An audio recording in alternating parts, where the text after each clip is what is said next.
아름다움. 모든 인간은 아름다운 것을 좋아한다. 중요하니까 한 번만 더 말하자. 모든 인간은 아름다운 것을 좋아한다. 절대 추하고 못생긴 걸 좋아하는 사람은 아무도 없다. 그렇다면 도대체 아름다움이란 무엇인가? 우리는 무엇을 보며 아름다움을 느끼는가? 사람은 모두 아름다운 것을 좋아하지만 아름다움이란 무엇인가에 대한 질문에는 선뜻 답하기 어렵다. 때문에 이것은 아름다움에 대한 비밀, 즉 미학에 대한 이야기다. 지금 보는 이 모습은 마트에서 판매되는 사과의 모습을 촬영한 것이다. 당신이 만약 이 사과들 중에서 단 하나의 사과만 선택해야 한다면 당신은 어떤 사과를 선택할 것인가? 아마도 대부분의 사람들은 이렇게 빨갛고 예쁜 사과를 선택할 것이다. 반대로 이 사과처럼 어딘가 좀 이상하게 생긴 사과는 선택하려 하지 않을 것이다. 왜 그런 것일까? 그 이유는 우리들의 머릿속에 사과라고 하는 어떠한 개념이 존재하기 때문이다. 우리들의 개념 속에 존재하는 사과는 이렇게 빨갛고 원의 형상을 한 완벽한 형태의 사과이다. 그리고 이 개념 속에 존재하는 사과를 이데아라고 한다. 이데아란 본질이라는 의미로서, 즉 이것은 사과의 본질을 의미하고 있는 것이다. 우리들의 머릿속에 사과의 본질이라고 하는 이데아적 개념이 존재하고 있기에 우리는 이러한 여러가지 사과들 중에서 우리가 갖고 있는 개념과 그나마 가장 비슷해 보이는 사과를 선택하게 되었던 것이다. 다시 말해, 나의 개념 속에 존재하는 이데아의 사과가 100% 완벽한 사과라면 내가 선택한 사과는 75%짜리 사과가 되는 것이고, 내가 선택하지 않은 나머지 사과는 50%짜리의 불완전한 사과에 해당하는 것이다. 그리고 우리는 이 75%짜리의 사과를 보며 아름다움을 느끼게 된다. 아름다움을 느끼었기에 나는 이것을 선택한 것이다. 즉, 이데아라는 개념을 상정함으로써 아름다움이란 무엇인가에 대한 설명이 벌써부터 끝나버렸다. 그런데 말이야, 과연 우리들의 머릿속에 있는 이데아의 사과와 완전히 100% 똑같은 사과가 현실에서도 존재할 수 있을까? 아니, 존재할 수 없다. 이렇게 완벽한 형태의 사물은 우리가 사는 현실의 세계에서는 존재할 수가 없다. 단순하게 생각하면 된다. 이건 그냥 물리적으로 불가능한 일이다. 따라서 현실에 존재하고 있는 수많은 사과들은 우리의 상상 속 이데아의 사과에 비하면 전부 불완전한 것이라 할 수 있다. 그런데 그렇게 되면 아주 놀라운 일이 발생한다. 우리는 지금껏 실제로 존재하는 것이 더 좋은 것이라 생각했다. 즉, 실제로 존재하는 것이 더 가치 있는 것이라 생각했다. 실제로 존재하는 것이 더 아름다운 것이라 생각했다. 실제로 존재하는 것이 더 완벽한 것이라 생각했다. 어찌 보면 이건 당연한 말일 수도 있다. 당연히 실제로 존재하는 게 더 좋은 거지. 실제로 존재하지 않으면 의미가 없지 않은가. 그러나 이렇게 이데아를 상정하고 나면 오히려 완벽한 쪽은 이쪽이 된다. 그리고 아름다운 건 역시 이쪽이다. 때문에 가치 있는 것 또한 이쪽이 되어야 한다. 뭔가 이상하지 않은가? 어떻게 실제로 존재하지 않는 게 더 완벽하고 더 아름답고 더 가치 있단 말인가? 반대로 여기 실제로 존재하고 있는 사과들은 실제로 존재하고 있음에도 불구하고 완벽하지도 않고 아름답지도 않으며 가치마저 없는 쓰레기가 되어버린 것이다. 이게 가능한 일인가? 왜 이런 모순이 발생하는 것일까? 자, 여러분들은 지금 내가 개소리를 하고 있다고 생각할지도 모르겠다. 에이, 아무리 그래도 그렇지 이게 말이 되나?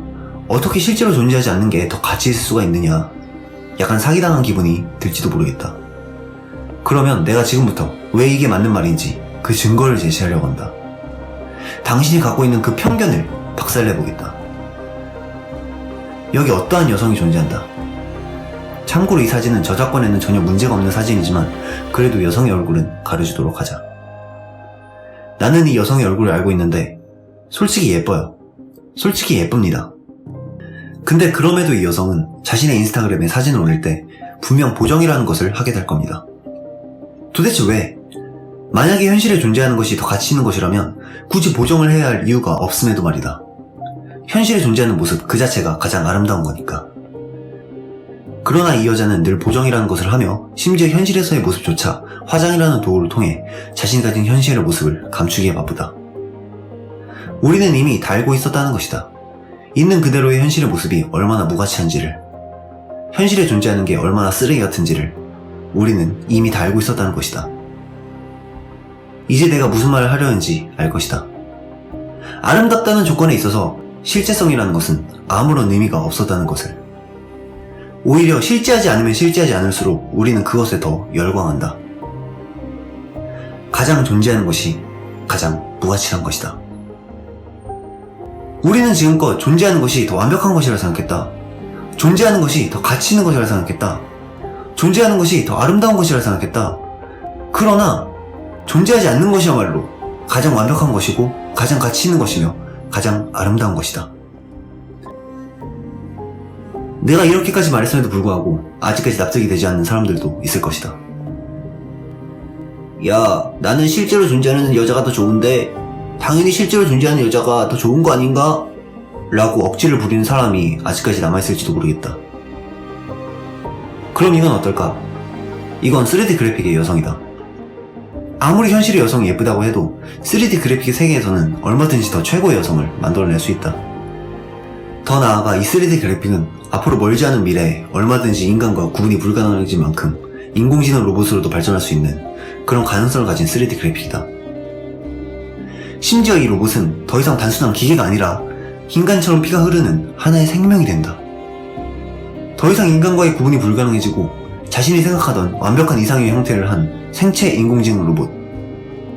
그 인공지능 로봇은 나의 가장 완벽한 이상형이며 늘 나의 고민을 들어주고 때로는 엄마와도 같은 존재로, 때로는 애인과도 같은 존재로, 때로는 친구 이상의 존재로서 인간보다 더 인간 같은 존재가 되어 나를 적극적으로 서포트해주는 완벽한 여자친구가 된다면, 더 나아가 이 인공지능 로봇과 애를 낳을 수 있다면, 이건 로봇이 아니다. 우리가 똑같은 인조인간이다. 그럼에도 우리는 과연 불완전한 인간을 계속 좋아할 수 있을까? 비현실을 현실로 만든다. 그것이 바로 예술의 영역이다. 우리의 머릿속에 잠재된 그 완벽한 이데아를 현실로 끄집어냈기에 예술은 아름다울 수밖에 없는 것이다.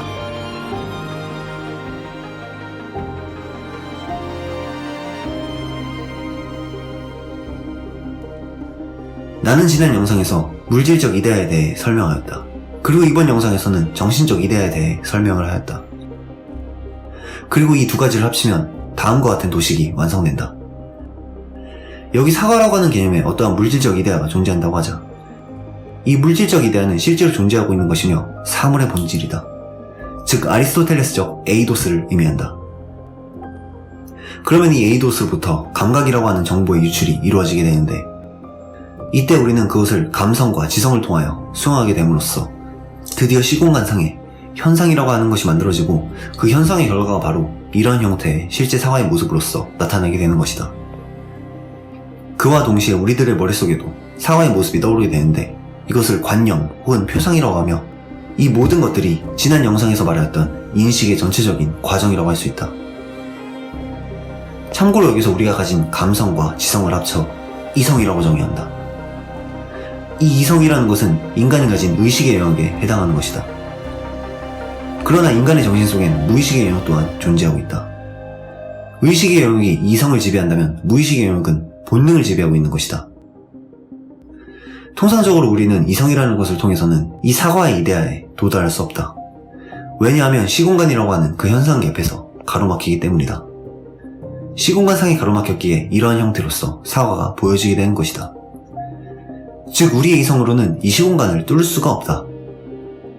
그러나 무의식적 본능이라면 어떨까? 이 무의식적 본능 안에는 시공간이라고 하는 개념이 존재하지 않는다. 왜냐하면 본능은 이데아의 세계에서 존재하기 때문이다. 바로 이것이 이번 영상에서 말하였던 정신적 이데아, 즉 진짜 이데아가 된다. 이 이데아는 정신의 본질이며 관념 너머의 관념, 즉 초월적 관념이라고 할 수 있다. 플라톤은 말하였다. 이데아의 세계가 어딘가에 존재하고 있다고.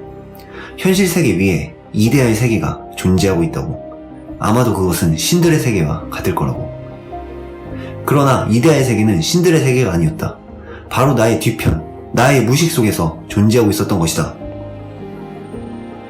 일반인들의 경우 이 정신적 이데아라고 하는 초월적 관념이 활성화되어 있지 않다. 자신이 가진 본능을 제대로 사용할 수가 없는 것이다. 그러나 천재들이라면 어떨까? 천재들은 자신이 가진 본능을 사용하여 사물이 가진 이데아를 이해할 수가 있다. 이 모든 것이 이데아의 세계에서 연결되어 있기에 이해할 수가 있는 것이다. 이것이 무슨 뜻인지 알겠는가? 일반인들은 단순히 감각 정보와 이성을 통해 사물을 이해할 뿐이지만 천재들은 감각이 아닌 자신의 무의식적 본능을 통하여 사물을 이해한다는 것이다. 이것은 눈으로 보는 게 아니다. 진리라는 것은 눈으로 보여지는 게 아니란 말이다. 그저 그것을 느낄 뿐이다. 천재들은 이 본능을 통하여 사물이 가진 이데아를 직접적으로 느낄 수 있다. 그리고 이러한 느낌의 형태를 직관이라고 한다.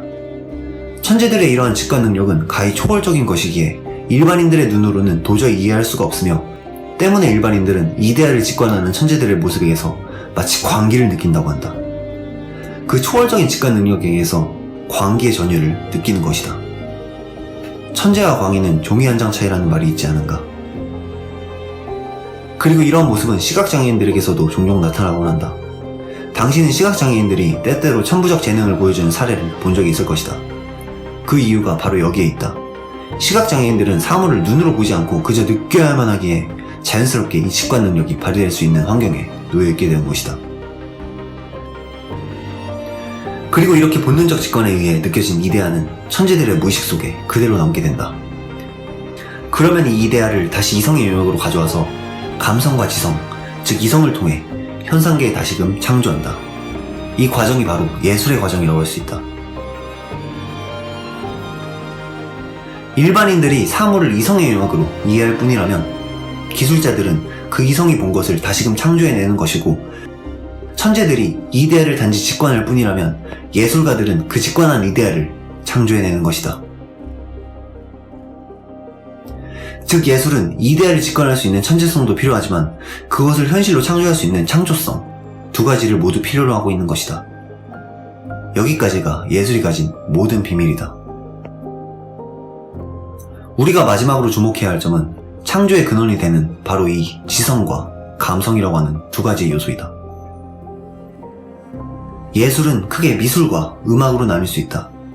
미술의 경우 이러한 이성화의 과정에서 지성의 형태와 공간의 형태로서 표현이 된 것이며, 음악의 경우 감성의 형태와 시간의 형태로서 표현이 된 것이다. 이는 우리가 미술과 음악을 어떤 식으로 받아들이는지 보면 알 수 있는데, 우리는 미술을 보며 이것은 무엇을 그린 걸까? 라는 생각을 최초로 하게 된다. 때문에 이것은 지성의 영역인 것이다. 그러나 음악의 경우는 어떠한가? 우리는 음악을 듣고 이것은 무엇을 표현한 걸까? 라는 의문을 갖는가? 그렇지 않다. 음악은 그저 있는 그대로를 감성적으로 느낄 뿐이다. 왜냐하면 음악에는 연주자라는 게 존재하기 때문이다. 그러나 미술에는 연주자가 존재하지 않는다. 때문에 미술은 우리가 스스로 그것을 보고 스스로 해석해야만 한다. 그래서 미술은 지성의 영역인 것이다. 자, 정리해보자. 아름다움이란 이데아의 형상을 이성적으로 잘 표현해내었을 때 그것이 진정한 아름다움으로서의 가치를 갖는다. 이 조각상은 내가 가장 좋아하는 예술작품으로서 르네상스 시대의 예술가 미켈란젤로가 조각한 피에타라는 작품이다. 이 피에타는 성모 마리아가 가진 어머니라는 이데아와 여성이라는 이데아, 그리고 신이 가진 성스러움의 이데아를 그대로 끄집어낸 작품이라 할 수 있다. 이렇게 이데아를 직관할 수 있는 예술가들의 무의식적 본능은 가히 초월적인 것이기에 일반 대중들에게 마치 광기와도 같이 느껴지며, 그리고 그 광기는 무의식 속으로부터 발생한 것이기에 이데아는 곧 무의식이며 무의식은 곧 이데아다. 이데아는 무의식 속에서 존재한다. 예술을 하기에 미쳐버린 것인가? 미쳤기 때문에 예술을 할 수 있는 것인가? 천재성은 곧 광기이며 광기는 곧 초월. 때문에 이것은 대중들마저 그 초월을 느낄 수 있게 만들어준 초월적 관념이다.